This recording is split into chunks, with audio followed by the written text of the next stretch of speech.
Swipe Up, episode 229, the podcast where I share my unfiltered thoughts on the latest news and entertainment updates. I'm your host, Ray Taylor. So in Tennessee, story 3, Tennessee is the first state to ban drag performances in public.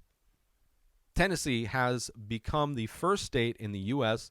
to ban drag performances, which the term drag performances is vague on purpose, just as the laws that are banning books in Florida are all vague.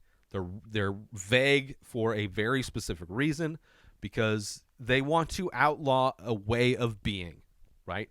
And if they can somehow label whatever you're doing as a drag performance, then your freedom of speech, your freedom of existing is illegal, right? With Governor Bill Lee signing HB 9 into law on March 2nd, the law bans, quote, male or female impersonators who provide entertainment that appeals to a prurient interest. I don't know what that means.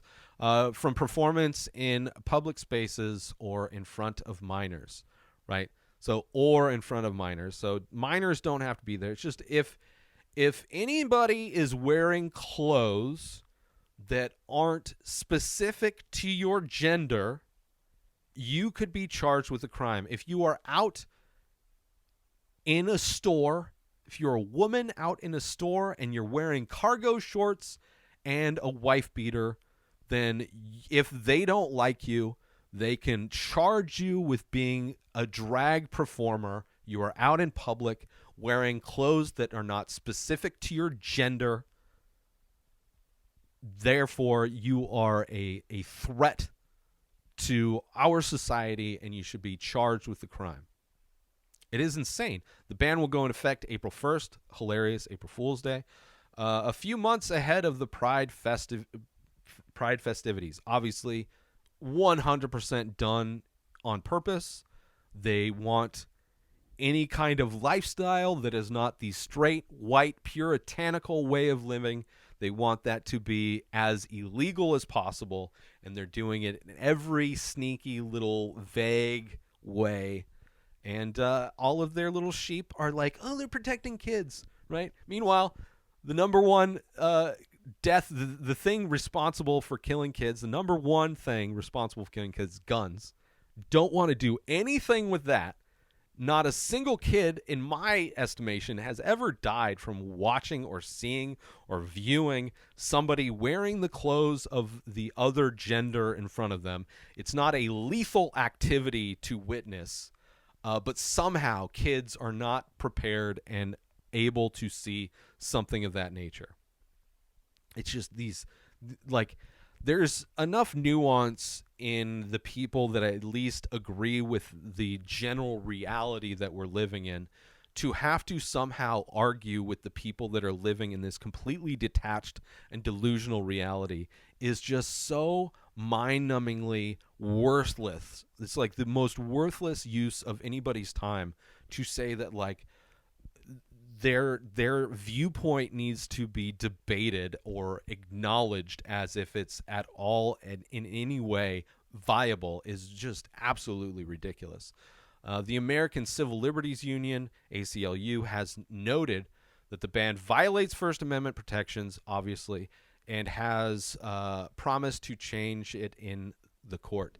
I mean, that's the First Amendment. They only care about if it's their First Amendment rights that are being infringed, and they only think, like, they think getting banned on a social media app is a violation of their First Amendment, which isn't.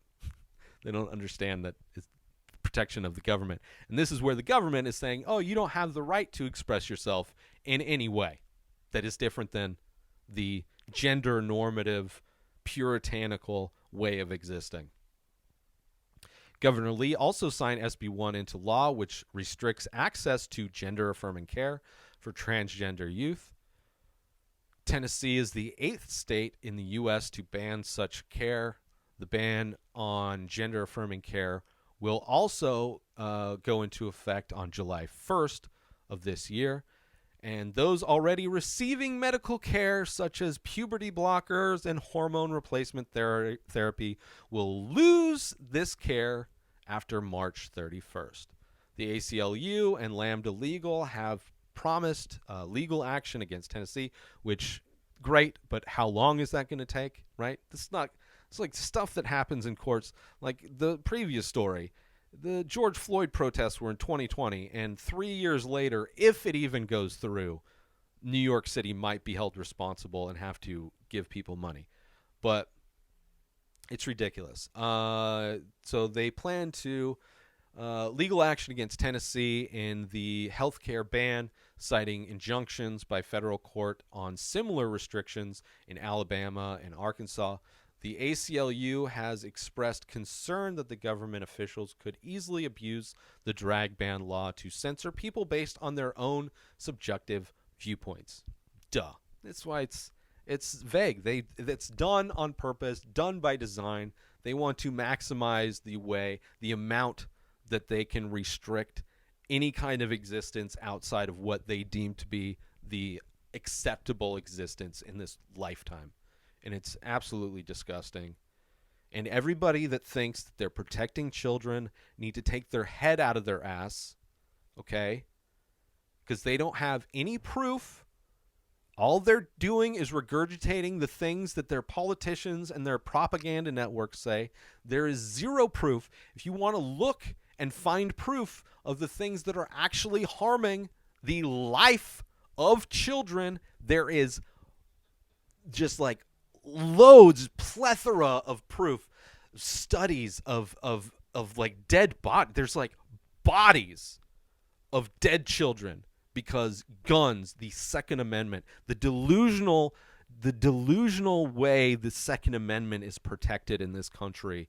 Meanwhile, everything else is like up for grabs, is absolutely insane. It is insane. New episodes of The Ray Taylor Show come out every single day. Subscribe on YouTube and everywhere our podcasts are found. Binge the full week over at inspireddisorder.com/plus. Buy Ray Taylor Show merch over at inspireddisorder.com. Have a wonderful day, everybody. Peace out!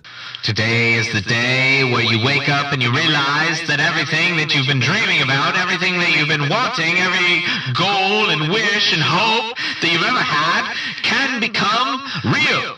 Dreams can come true. What you manifest in your mind, you can bring to reality.